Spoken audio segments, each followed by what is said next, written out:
കേരളത്തിലുടനീളം പല കേസുകളിലും തട്ടിപ്പുകാരെ അല്ലെങ്കിൽ മോഷ്ടാക്കളെ പിടിച്ചുകൊണ്ടിരിക്കുന്ന ഒരു സമയമാണിത്. അത് SIT ആണെങ്കിലും ED ആണെങ്കിലും ഇനി വിജിലൻസോ ക്രൈംബ്രാഞ്ചോ ആണെങ്കിലും ഓരോ കേസുകളും ഇങ്ങനെ അരിച്ചു പെറുക്കുകയാണ്. അതിലെല്ലാം സത്യം തെളിഞ്ഞു വരികയും ചെയ്യുന്നു.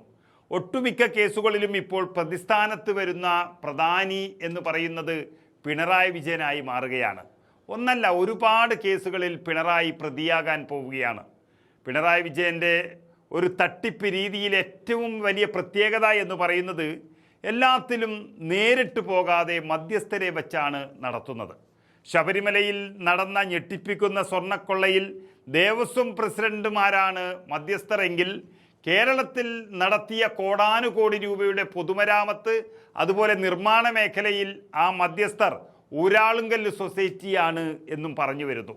ആ കമ്പനി തന്നെ പിണറായി വിജയൻ്റെ ബിനാമി കമ്പനി എന്ന് പറയുന്നവരും ഉണ്ട്. അതെന്തുമായിക്കൊള്ളട്ടെ.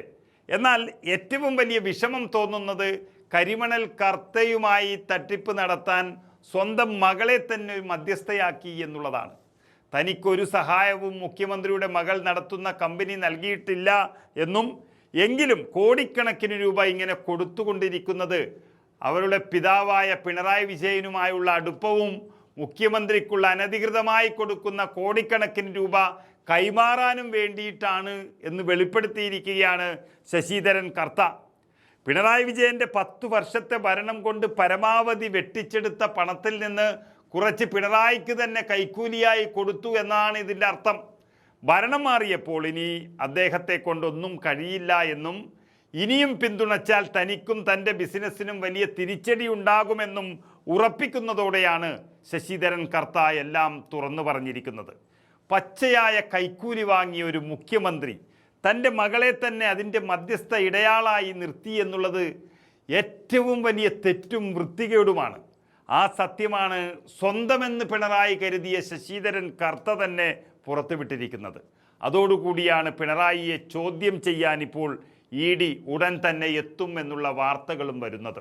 ഇതിലെ പ്രതികളെല്ലാം തന്നെ സാക്ഷാൽ വീണ വിജയനടക്കം കുറ്റം സമ്മതിക്കുകയും പണം കൊടുത്തുവെന്നും വാങ്ങിയെന്നുമൊക്കെ എല്ലാ പ്രതികളും പറയുകയും അതെല്ലാം പിണറായി വിജയന് വേണ്ടിയാണെന്ന് സമ്മതിക്കുകയും ചെയ്തൊരു സാഹചര്യത്തിൽ പിണറായിക്ക് അകത്തേക്കുള്ള വഴി വെട്ടിക്കഴിഞ്ഞു എന്നുള്ളത് ഉറപ്പാണ്.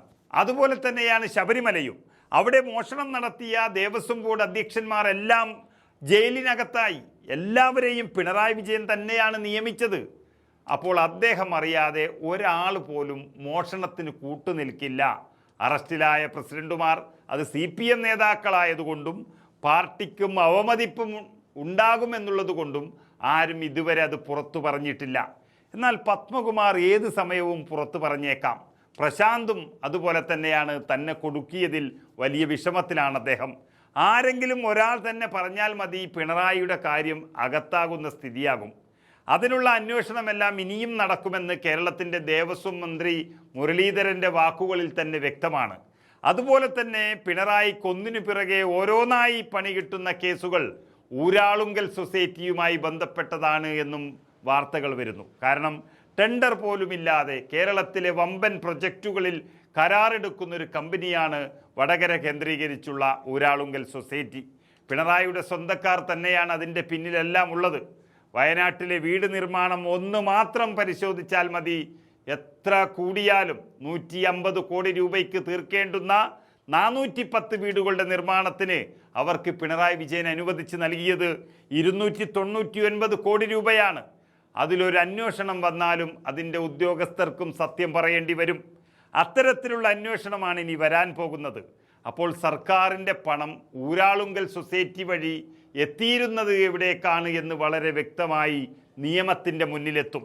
അങ്ങനെ ഒന്നല്ല ഒട്ടനവധി തട്ടിപ്പ് കേസുകൾ പിണറായി വിജയനിലേക്ക് വിരൽ ചൂണ്ടുകയാണ് ഓരോ ദിവസം കഴിയുന്തോറും. അദ്ദേഹം പുറത്തറിയിക്കില്ല എന്ന് വിചാരിച്ചിരുന്ന മധ്യസ്ഥരുടെ വായിൽ നിന്ന് തന്നെ എല്ലാ സത്യങ്ങളും ഇങ്ങനെ പുറത്തു വരികയാണ്. അത് മകളുടെ വായിൽ നിന്ന് പോലും. അതുകൊണ്ട് പിണറായിക്കിനി അകത്തേക്കുള്ള ദൂരം എത്രയെന്ന് മാത്രമേ അറിയാനുള്ളൂ.